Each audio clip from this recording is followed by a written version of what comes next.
Tom Selleck stands as one of the greatest pillars of American television, a man whose very presence once defined strength, honor, and quiet authority for an entire generation, and whose name still carries the weight of trust in millions of American households today.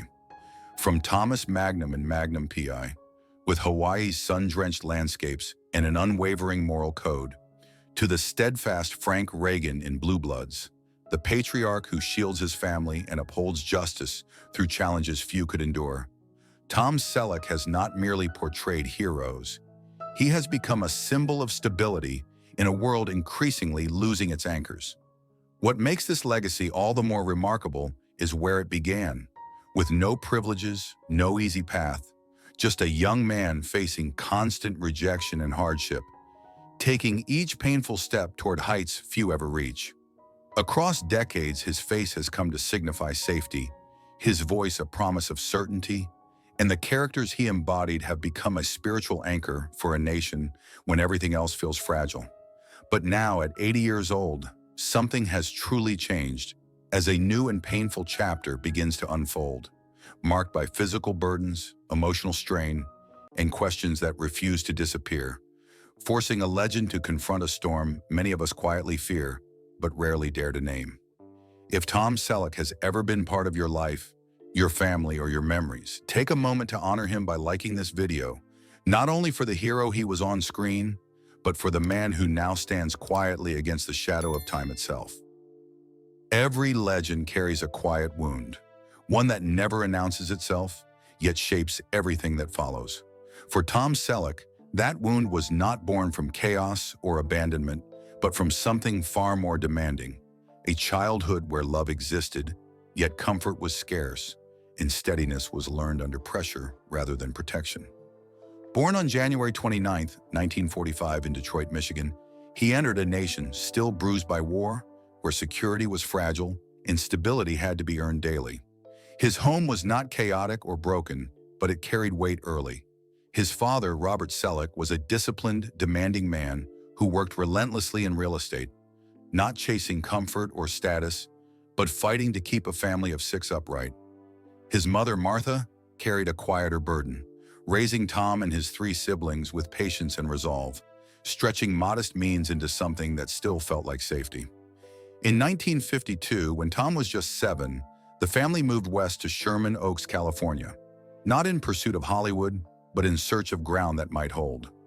Los Angeles was visible yet unreachable, close enough to tempt, distant enough to teach restraint.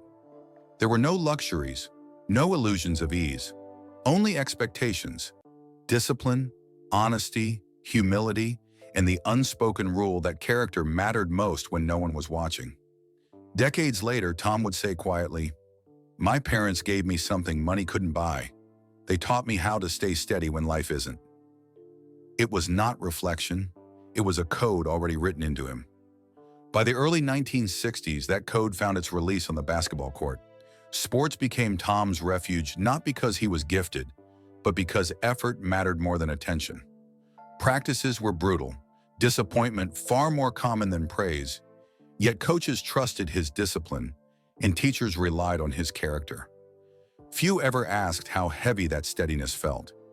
At home, expectations were heavy, comfort was rare, and love arrived without applause. Responsibility came early, quietly and without permission, and no one complained. And then there are moments that don't arrive to teach. They arrive to take, when the world first shows him how effortlessly it can erase everything he once believed was permanent.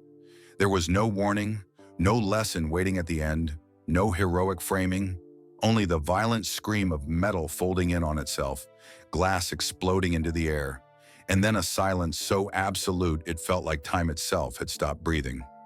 Lying motionless, lungs burning for air, Tom Selleck stared upward at a strip of sky that seemed impossibly cold, distant, and indifferent, realizing with sudden clarity that no one was coming fast enough to save him.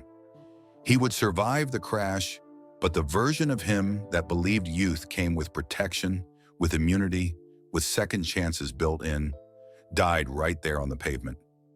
In that suspended instant, pain pulsing through his body, thoughts slipping in and out of focus, something permanent settled into his bones. Time does not pause, strength does not ask permission before leaving, and life can change beyond repair in the space of a heartbeat. Weeks later, when he returned to the basketball court, people noticed the visible differences. His movements more cautious, his decisions slower, his confidence measured. But they could not see the deeper fracture. That crash did not merely injure his body, it stripped away illusion, rewired how he understood risk, loss, and responsibility, and quietly taught him that steadiness was no longer a preference. From that moment on, it would be survival. In 1962, that same persistence earned him a scholarship to the University of Southern California, not for brilliance, but for reliability. Studying business administration, Tom imagined a future in real estate, perhaps following his father's path, unaware that life had already revealed the man he was becoming. Looking back, the accident at 17 did not create his strength. It exposed the cost of it. It revealed someone who would not collapse when certainty vanished, who measured success not by points or applause, but by promises kept, storms endured with dignity, and the quiet courage to remain steady when life turned cruel without warning. Stability was a luxury Tom Selleck did not recognize in his early 20s. Only the constant tension that everything he was building could vanish without notice. In 1965, while completing his studies at the University of Southern California, an offhand invitation from a drama coach pulled him into a modest theater class he had never intended to enter. A stripped-down room where chairs groaned and certainty was nowhere to be found. Under the harsh lights, he discovered a discipline as quiet as it was relentless, work shaped by repetition, restraint, and small failures, and a sense of belonging that did not depend on applause. To stay close to that fragile discovery, he accepted whatever work kept the lights on, background roles drifting through television, tiny commercials for soft drinks, and grooming products that barely paid the rent. Each day reduced to survival math and borrowed hope. Nights came when the refrigerator offered only emptiness, mornings when he rehearsed lines in the cold quiet of a borrowed room, and drives home after auditions where the silence in the car felt heavier than rejection itself. The hard truth arrived without comfort. Belief alone does not cover the bills. It was there, in that quiet strain, that Tom learned dignity is not found in being noticed, but in choosing to stay when walking away would hurt less. He would later recall one night alone. I realized then that some of the most important work is done when no one is watching. That fragile balance collapsed in 1967 when life interrupted without apology. At 22, a draft notice arrived, and without hesitation or calculation, Tom joined the California Army National Guard, committing 6 long years to the 161st Infantry Regiment, years that passed unnoticed by an industry obsessed with youth and momentum. I never thought about what it might cost me, he would later say. I just knew it was something I had to do, a sentence simple on the surface, brutal in its consequence. When he returned in 1973, nothing had been preserved for him. No paused career, no deferred opportunity, only locked doors in the unforgiving arithmetic of time already spent. In Hollywood, 6 years was not a delay, it was an erasure, and Tom stood older, unknown, beside men whose lives had advanced while his had been diverted. He began again from nothing, single lines, fleeting scenes, courteous smiles that led nowhere, until 6 television pilots promised a future and disappeared before the world ever saw them. Scripts were folded, placed on the passenger seat of his car, and carried home night after night, each drive ending with the same question he could not silence. Was he rehearsing for a life that would never arrive? What followed was not a breakthrough, but endurance refined by hunger and restraint. Tom Selleck kept training in silence, kept driving to auditions with no guarantee of return, kept accepting roles others ignored, surviving between doubt and winters that felt longer than hope itself. By the mid-1970s, nearing 30 with little left but persistence, casting directors began to remember him, not for noise or ambition, but for quiet reliability, the sense that he could be trusted to hold a scene without demanding it. In 1974, at 29, that steadiness led him to the Rockford Files as Lance White, a role small on paper, yet heavy enough to shift the wheel of fate. There was no miracle, only years of obscurity shaping a man who refused to leave when silence would have been easier. And it was in those cold, unseen years that Tom Selleck became the man America would one day trust.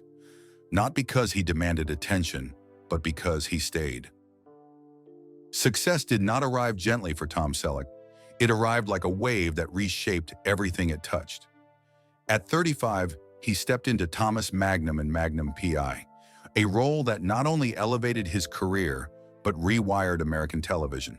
Almost overnight, the mustache, Hawaiian shirts, quiet smile, and the character's unspoken honor made him a weekly presence in over 20 million living rooms, a man audiences trusted without question.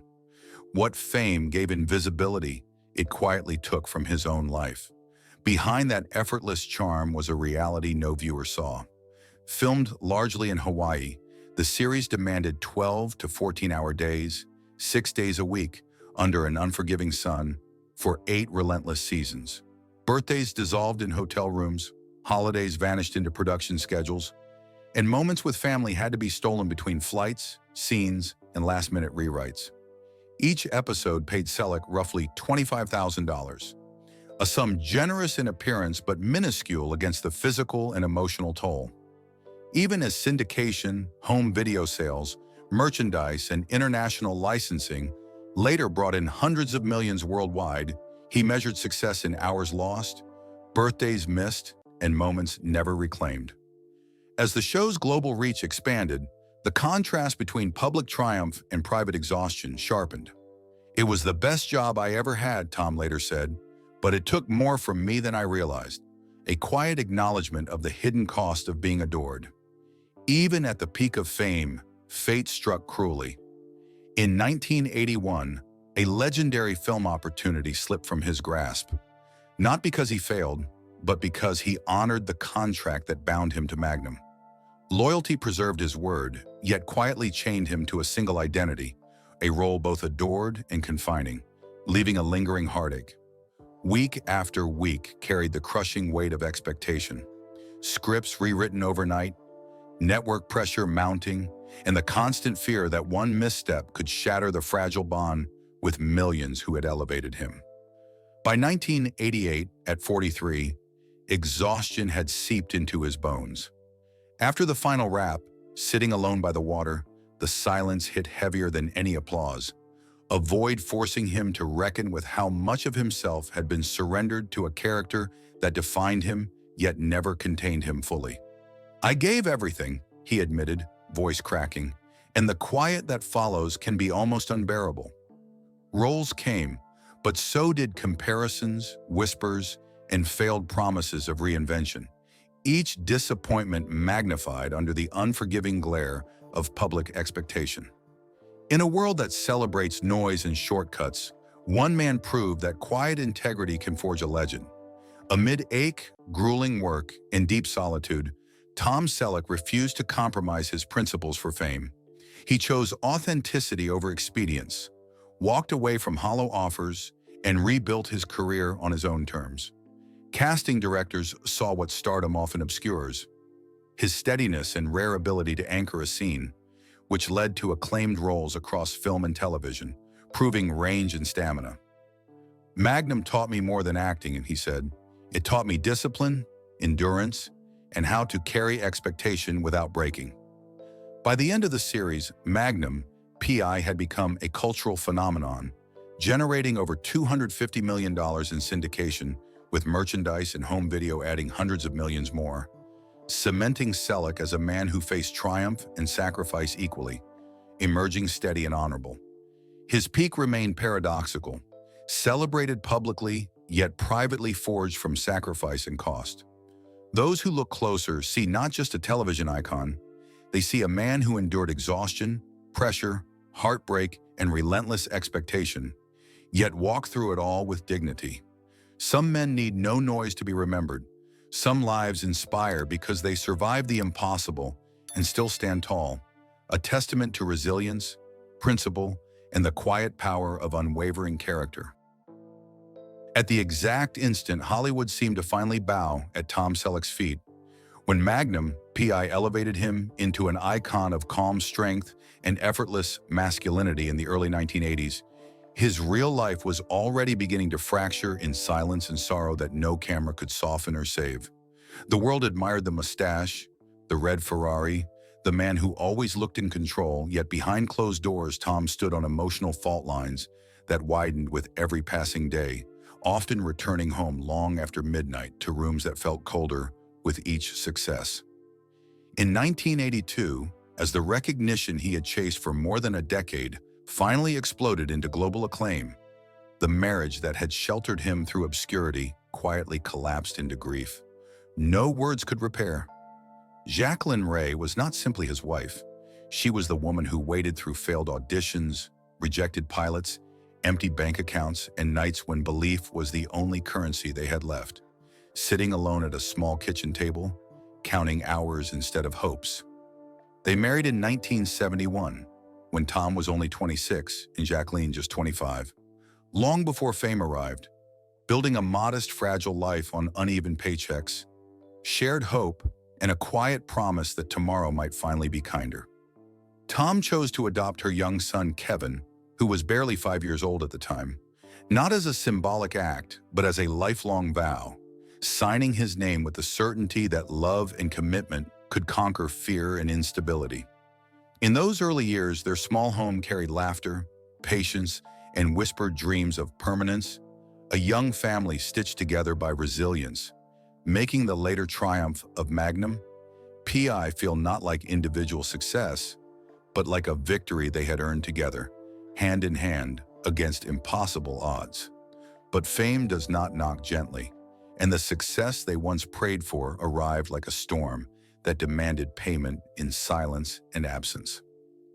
After 11 years of marriage, it ended in 1982, when Tom was 37 years old, standing at the peak of his career yet watching his family collapse beneath it, as 16-hour shooting days, relentless publicity tours, and months away from home slowly traded intimacy for applause, turning shared meals into empty chairs and warm conversations into silences sharpened by exhaustion. Each new achievement pushed him further from the life he was trying to protect, and those closest to him saw it clearly. The weight behind his smile, the hesitation whenever family was mentioned, as if every question forced him to measure success against what it had already taken. When the marriage finally collapsed, there was no scandal and no cruelty, only the unbearable stillness of two people admitting that the very success meant to secure their future had instead dismantled it, their assets divided quietly while Kevin remained primarily with Jacqueline. For Tom, the most merciless wound was not the divorce itself, but the realization that he could not keep a complete home for the child he loved. Standing alone in a quiet house and understanding that stability had slipped from Kevin's life, not once but twice, each time beyond his reach. Years later, he would call it the worst pain of his life, returning night after night to a home stripped of laughter while millions celebrated his rise, learning in the cruelest possible way that triumph can demand everything, even the family it was meant to protect, tearing a father's heart open beyond repair. Yet in that silence, deeper than any applause or loss, Tom came to face a truth that never leaves a man once learned, that sometimes love survives not by holding on, but by enduring the pain of letting go. And from that agony, he drew the first fragile belief that even a shattered heart could one day learn to hope again. Less than a year after the quiet collapse of his first marriage, when the echo of an empty home still followed him from set to set, Tom Selleck fled across the Atlantic in the summer of 1983, not in search of adventure, but in search of air to breathe. He was the face of Magnum PI, his image everywhere, his success undeniable. Yet the applause no longer followed him into the nights where silence waited like a reminder of everything he had lost. London was meant to be a brief escape, a place where cameras would not recognize him, where grief could loosen its grip, even if only for a moment. One evening, at the casual urging of a fellow actor, he agreed to see the West End phenomenon Cats, expecting distraction and little more. But as the lights dimmed and the music rose, Tom felt something shift, not on the stage itself, but within him, his attention drawn to one performer whose presence felt untouched by calculation or pretense.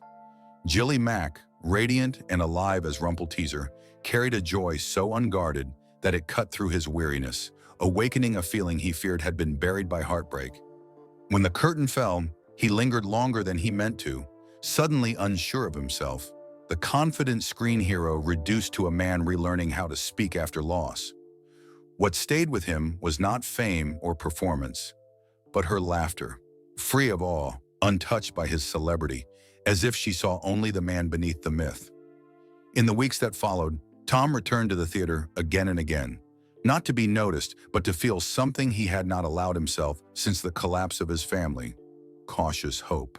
By the third visit, his presence was recognized, yet his intentions remained simple, almost fragile. Jill was warm, sharp, grounded, completely unmoved by his status, and for a man who had watched success dismantle his first home, that indifference felt like safety. Their connection grew quietly, away from headlines, built on dinners hidden from flashbulbs, long conversations about books and family, and afternoons walking through London parks where no one cared about ratings or red Ferraris. She met him not as a legend, but as an equal, and for Tom, still carrying the weight of having failed to protect a child's stability, that equality mattered profoundly. By 1987, after 4 years of deliberately private devotion, they married in a small ceremony that reflected everything he had learned the hard way, choosing intimacy over spectacle, intention over illusion.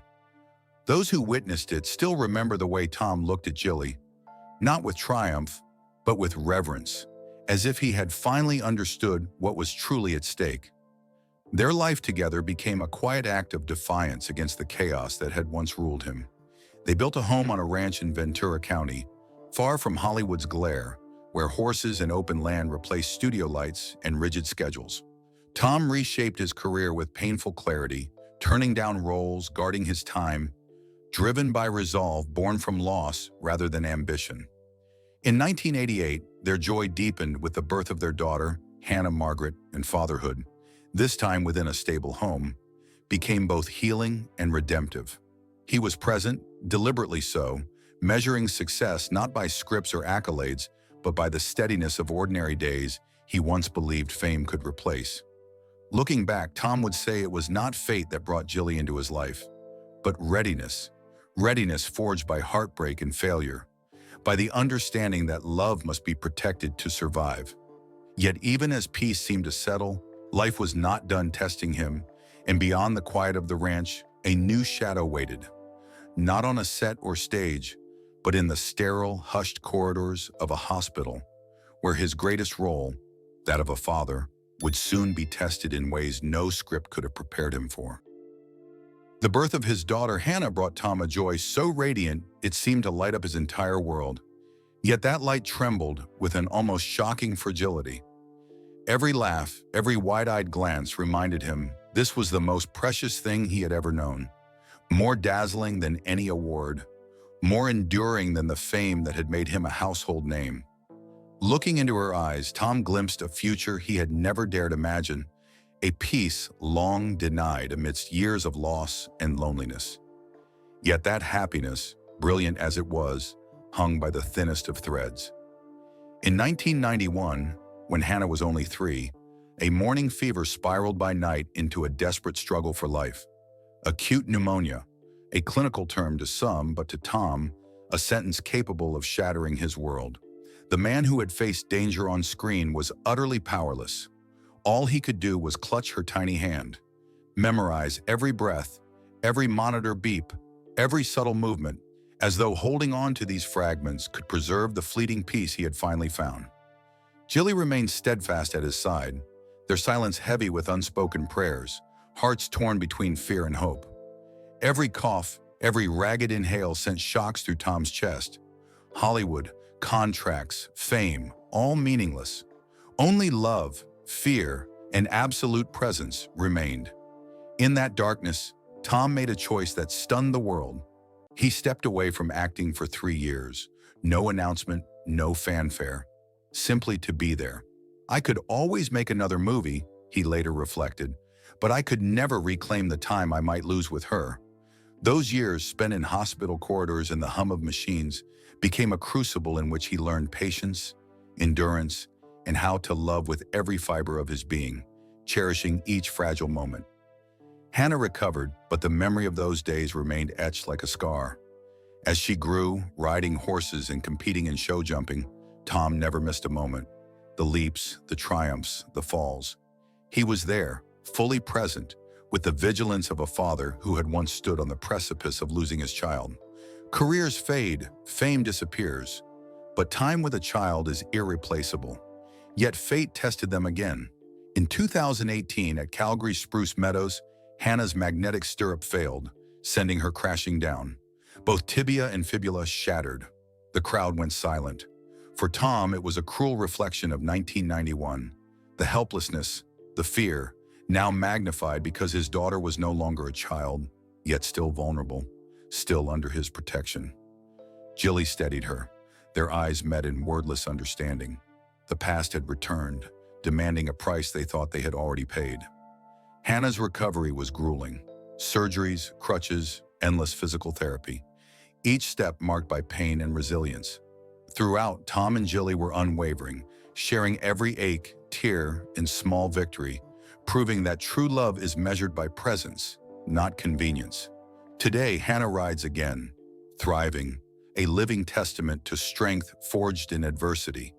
Yet in the quiet corners of Tom's memory, shadows of those battles remain. The monitor's hum, the father's fear, the weight of helplessness, and the awareness that life can change in an instant. Despite fame and achievement, these are the roles that define him. Vigilant father, steady protector, man who has twice stared into the unimaginable and stayed. America trusts Tom Selleck because beyond accolades, he is a man who sets everything aside, confronts horror head-on, and proves that true heroism is being present when a child needs you most. Some losses do not announce themselves loudly. They simply alter the way a man breathes, stands, and measures his days. And Tom Selleck carried one of those losses long before the cameras ever called him back. After countless nights holding his breath beside his daughter's hospital bed, he returned home with a hard-earned truth. No role, no applause, no success could ever outweigh the fear he had carried in silence. That experience reshaped how he listened, how he moved, how he measured time. Because once you come close to losing what matters most, everything else in life grows smaller and speaks more quietly. Sleepless nights on the porch watching fog roll over the hills, or slow afternoons by the fence, silently watching Hannah race across the fields on horseback, became reminders that even ordinary moments are priceless. And it was from that place, and not ambition, but loss and fear, that Tom stepped into the role of Police Commissioner Frank Reagan on Blue Bloods, not as a star returning to the screen, but as a man who understood the cost of responsibility, family, and sacrifice. For 14 seasons, Tom carried more than demanding scripts and brutal schedules. He carried the invisible weight of holding another family together, the cast and crew. Days began before dawn and ended under cold studio lights, while his body quietly reminded him that time waits for no one. Lines took longer to memorize, fatigue came sooner, yet he stayed, steady and disciplined. When the final season arrived, the greatest test was financial. Budget cuts threatened the show's survival, and without headlines or ceremony, Tom and his co-stars accepted a 25% pay cut so the series could end with dignity. No noise, no recognition, just a quiet choice to protect something bigger than money. And when the cameras finally stopped, the warmth of goodbye could not fill the silence that followed. 14 years of purpose closing, leaving him once again face to face with the stillness he had learned to endure. Long before Blue Bloods, Tom had prepared for silence with a refuge that never asked him to perform. A 65-acre ranch in Hidden Valley, California, purchased in 1988. Once owned by Dean Martin, it became the private world of Tom, Jilly, and Hannah. There he dug trenches by hand, planted thousands of trees, repaired fences under the sun, and found peace in slow, honest labor Hollywood never taught him. Birthdays unfolded beneath barn lights, mornings began with fog rolling over the hills, and hoofbeats became a music that needed no audience. Watching his daughter clear obstacles with confidence, seeing her gallop freely, or sitting alone on the porch at night, listening to the land breathe, taught him the true value of presence and time. But even a sanctuary cannot escape the weight of years. When Blue Bloods ended, the steady income ended with it, leaving behind the cold arithmetic of taxes, upkeep, and care for the land on the shoulders of a man no longer young. There were years when maintaining the ranch alone reached six figures, and Tom understood that love, too, can be tested by ruthless mathematics. When he admitted he was no longer sure how long he could hold on, it was not about money, but the pain of possibly losing a place that held a lifetime of love. To Tom Selleck, the ranch was not property. It was memory made tangible, where his daughter grew up, where Jilly's laughter once echoed, where a man who lived before the public finally learned how to disappear. And whatever comes, he continues to care for the land as he has lived his life, slowly, steadily, without complaint, ready if he must to say goodbye with the same dignity that carried him through every role, every trial, and every loss. Now at 80, Tom Selleck stands as a living monument to a life forged through endurance, devotion, and quiet, unyielding courage. His estimated net worth of around $45 million tells only a fragment of the story. Each dollar hard-earned, a testament to decades of uncertainty, missed opportunities, forgotten roles, and seasons when survival mattered more than ambition. That wealth was never about extravagance. It is measured instead in resilience and purpose. Beyond cash, his most treasured asset is a 65-acre Hidden Valley ranch in California, purchased in 1988 and once belonging to Dean Martin. Originally a retreat, it quietly became the center of his life. Sprawling pastures, stables, barns, and a modest main house shaped by function over flair. There are no yachts, no private planes, no gilded symbols of status, just work trucks, worn boots, a hand-tended landscape, a classic car collection, and fine watches reflecting decades of careful choices rather than ostentation. Every corner of the ranch carries memory. Mornings walking the perimeter, evenings watching the sun fold over rolling hills, the rhythmic sound of hooves and fog drifting over a coffee cup. Here, life no longer demanded that he prove himself, and here he built what truly matters. This land became the foundation of family. Away from Hollywood premieres and the glare of cameras, Tom and Jill Mack, his wife of more than 30 years, chose devotion over celebrity. Together, they raised their daughter Hannah beneath open skies instead of flashing lights. She grew into a professional equestrian, disciplined and poised, carrying the quiet lessons of patience, integrity, and love without compromise that her father lived every day. Those years were not gentle. Decades of stunts, grueling schedules, and the demands of Blue Bloods left Tom with chronic back pain, a stubborn companion he rarely spoke of. Standing for long takes became a private trial of endurance, unseen by the audience. Even now, tending the ranch challenges his body in ways the world will never witness. And still, there lingers the quiet ache of impermanence. One day, he may have to part with this sanctuary. Losing it would not be a financial setback, but a surrender of the place where life finally felt whole. The silent generosity that has defined him.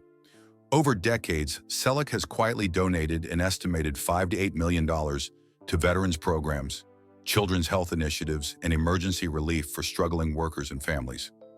There were no press releases, no naming rights, no campaigns to display his giving. He acted because he could, quietly covering crew bonuses from his own pocket when budgets fell short, and keeping promises even when it cost him iconic opportunities. Giving for Tom Selleck has never been about legacy. It has been a reflection of character, integrity, and a life lived with heart. Today, public appearances are rarer, but his presence remains profound. He rises early, checks the horses, walks the land, reads daily, and responds personally to letters from fans when health allows. Offers come less frequently, and sometimes the body does not follow the will. But there is no bitterness, only clarity. One day the ranch may belong to another. Reruns may become the primary way audiences remember him. Yet what will endure is not wealth, fame, or headlines. It is the way he lived, Steady, loyal, restrained, generous, unwavering. Tom Selleck's life leaves an imprint that words can hardly capture. Which moments resonate with you most? The father who chose presence over fame? The man who shaped a sanctuary filled with love? Or the quiet acts of generosity that touched lives without recognition? Share your reflections, your favorite memories, or the emotions his story stirs within you.